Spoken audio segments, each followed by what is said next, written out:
Maldives National Human Development Report 2014. The second Human Development Report comes 14 years after the first report. This report presents for the first time the Human Development Index at the regional level for the Maldives. Human development is the process of enlarging people's choices, enhancing their capabilities, and ensuring equal opportunities across regions. So where do we stand in the HDI? Maldives has moved from a low to a medium HDI country with a national level HDI of 0.688 in 2012. We are catching up with the global average, and this report is themed around the concept of inequality and vulnerability. We present this framework to understand vulnerability and its link to inequality in the Maldivian context. Physical vulnerability relates to our characteristics of a small island developing state, that is, small landmass, lack of natural resources, and our low-lying setup. Economic vulnerabilities include the narrow growth base of the economy, high external dependency on imports, particularly food and fuel. Vulnerabilities as risks include unexpected shocks such as a natural disaster as experienced in the 2004 tsunami, or during the global financial crisis, or transitions such as the 2012 power transition, Maldives' graduation to a middle-income country, social change, etc. It is argued here that structural vulnerabilities and shocks reduce the ability of institutions to address inequalities and disparities within the country, creating institutional vulnerability. Looking at our achievements in human development dimensions, Maldives was one of the poorest countries in South Asia in the 70s. Now it has the highest per capita income in the South Asia region. Over the years, poverty has been lowered below 10%. Universal primary education was achieved and lower secondary enrollments remain consistently close to 100%. In 1977, the average Maldivian could expect to live just 47 years. By 2011, life expectancy had risen to 74 years. The growth in incomes have been achieved through tourism expansion and through prudent fiscal policies executed in the mid-1990s to mid-2000s, which supported sustained investments in health, education, and poverty reduction in the atolls.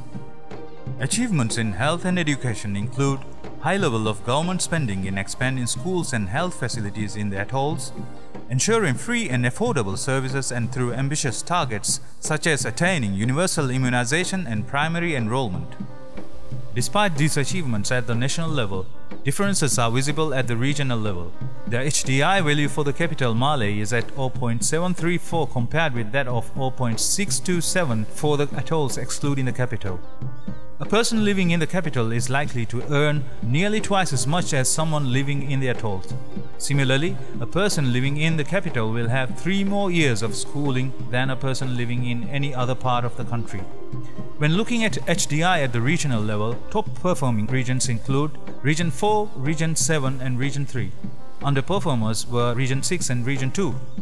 Inequalities also continue to persist in incomes, education and health.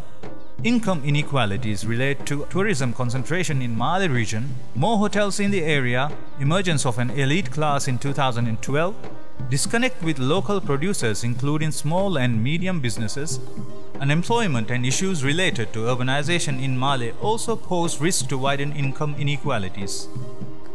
Education inequalities exist in terms of access for higher secondary and tertiary education and through quality of education outcomes.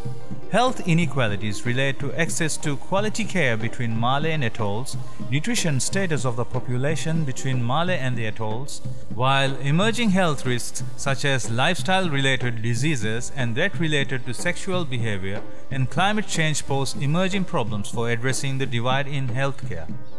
Policy options to address income inequalities include enhancing the benefits of tourism to the wider population, addressing urbanization through further research and improved urban planning, and addressing unemployment through enhancing skills development and education reform.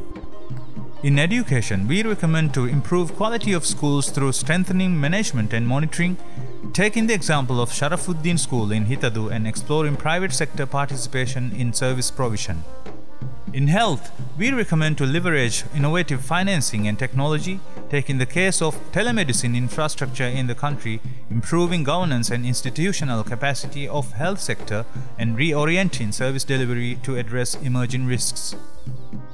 The report concludes by advocating policymakers to address the root of the problems highlighted in incomes, education and health, locally known as Kamuge Aslu Belum. To address inequalities in the three dimensions of human development, it is critical that the following vulnerabilities be reduced. To address physical vulnerabilities, it is important to execute spatial planning with a model of hub and periphery service provision. To mitigate economic vulnerabilities, urgent attention needs to be put in place to restore macroeconomic stability, to enhance physical space for investments in education and health, and to put in focused interventions to diversify the economy and stimulate employment-friendly growth. To get to the root of social vulnerabilities, it is important to protect the choices of the vulnerable. The report presents a framework to identify vulnerable groups, such as those facing multiple levels of vulnerability, that is, spatial setting, income, identity, and recommends to improve targeting of existing social protection programs. The report also draws important attention to the role of institutions and the need to reform policy making, law making, the justice system, and decentralized service delivery. An optimal governance system for the population is key to enhancing the freedoms and choices of the people. It is our sincere hope that the analysis and recommendations of the report be utilized in the future policy planning and decision making by all actors in the Maldives.